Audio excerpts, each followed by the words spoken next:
नमस्कार दोस्तों, मैं हूं हिमालय सिंह और आप देख रहे हैं भोजपुरी पब्लिक न्यूज़।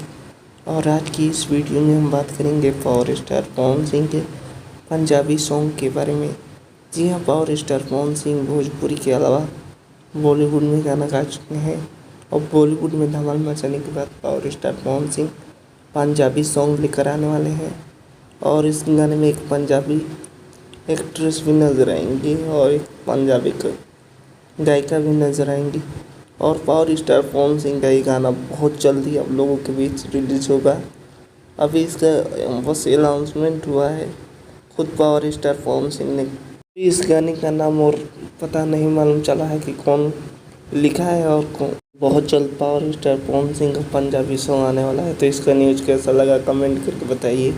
और हमारे चैनल पर नए हैं तो चैनल को सब्सक्राइब करिए, लाइक करिए, शेयर कीजिए।